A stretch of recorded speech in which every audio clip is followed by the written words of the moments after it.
been the season of Epiphany, a time to reveal who Jesus is.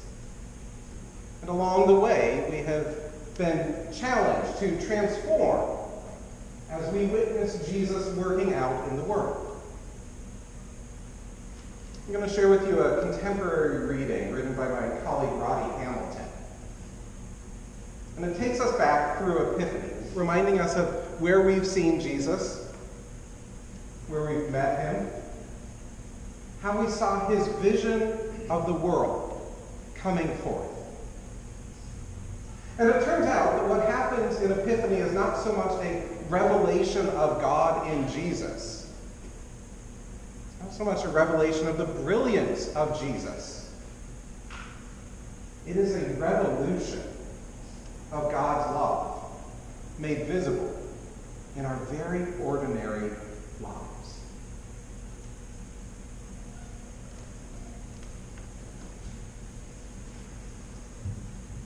Not on a mountaintop, but in a manger, we saw the glory of God. It was a revelation as the Messiah himself showed himself and the earth touched him. Vulnerable, weak, beloved, protected. God with us. And this everyday Epiphany was God's revolution in the world.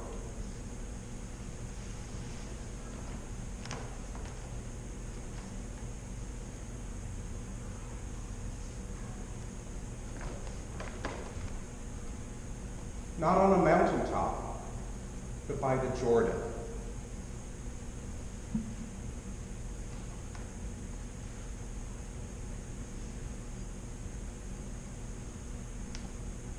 We saw the glory of God. It was a revelation as the Messiah showed himself, not being set apart from us, but being baptized as one of us. God beside us, God with us, God one of us. And this everyday Epiphany was God's revolution.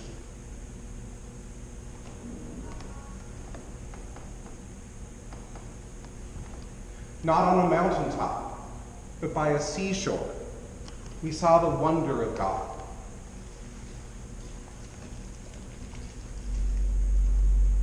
It was a revelation as the one from God found us fisherfolk and called us, not the fancy theologians, just the workers of the world, and sent us to catch the world and give the world the word of God's kingdom. This everyday Epiphany was God's revolution.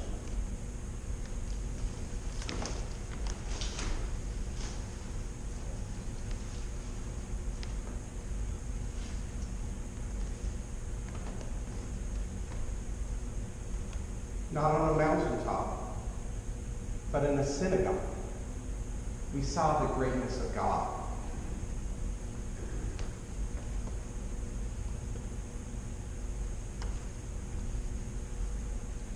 It was a revelation as God's words filled us and called us with an authority that we had never heard before, enough to heal the demon-possessed and transform the faith into a living word, an inspiring word. And this everyday Epiphany was God's revolution.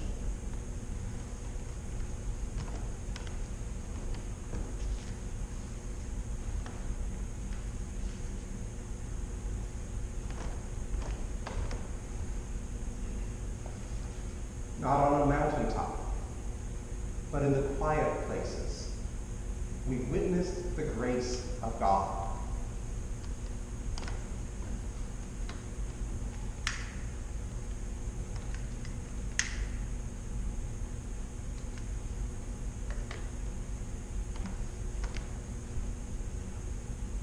It was a revelation when we sought Jesus and found him alone, needing the quiet space just to be himself with God, a Messiah, in prayer, seeking direction, seeking God.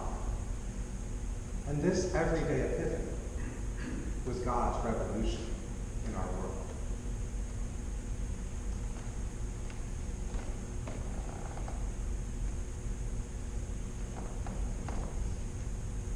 Not on a mountaintop, but by the leper's side, we found the brilliance of God.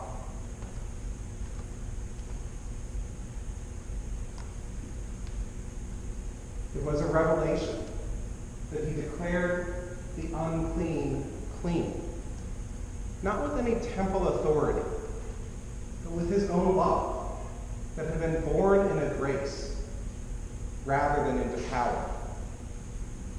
A love that brings life in all of its wholeness with a single yes. And this everyday epiphany was God's revolution.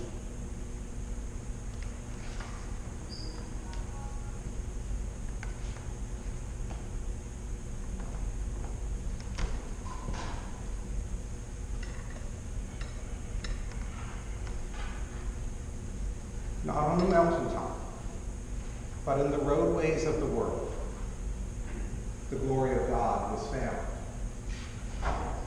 This is a revelation that Jesus has been revealed, not in the mighty cathedrals of the world, but on the roadways of life, amid all who leave footprints in the dust, and stood in the place, watching these everyday epiphanies. For this meal is the common revelation and heaven's revolution here on earth.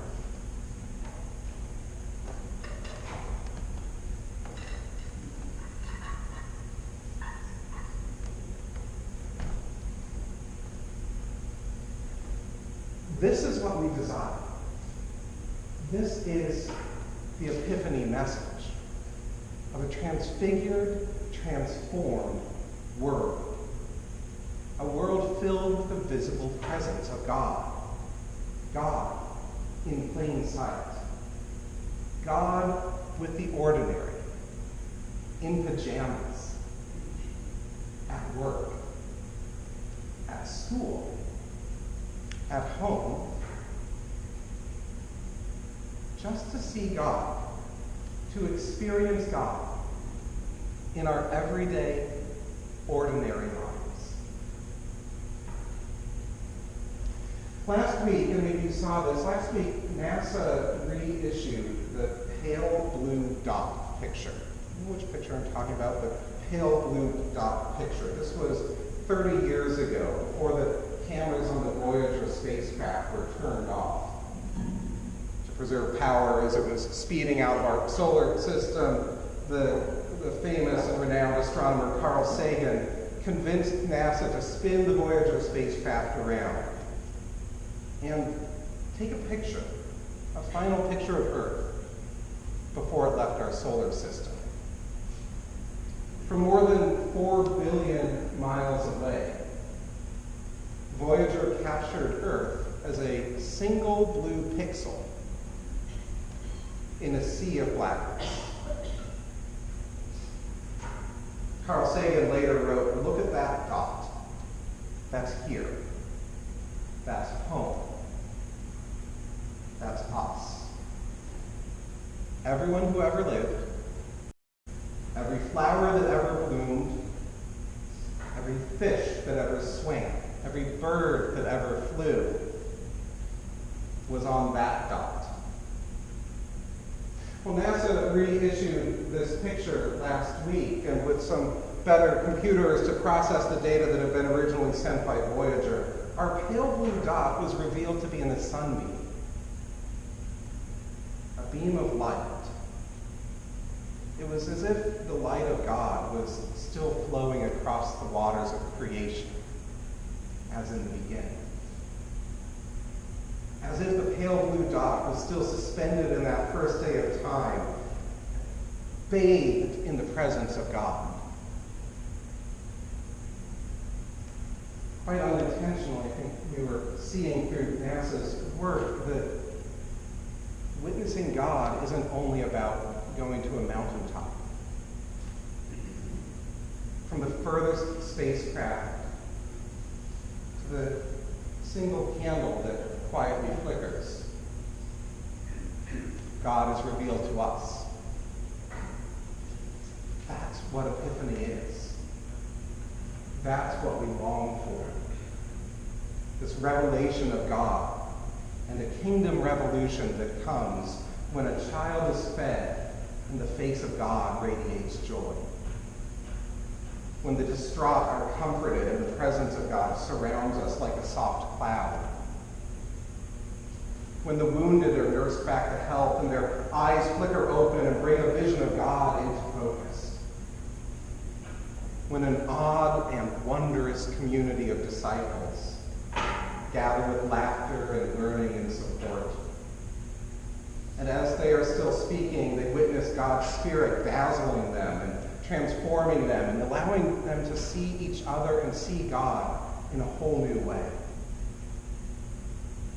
When young and old and gay and straight and rich and poor and single and married and divorced labor together to protect a pale blue dot suspended in the light of God, the revolution of God is at work.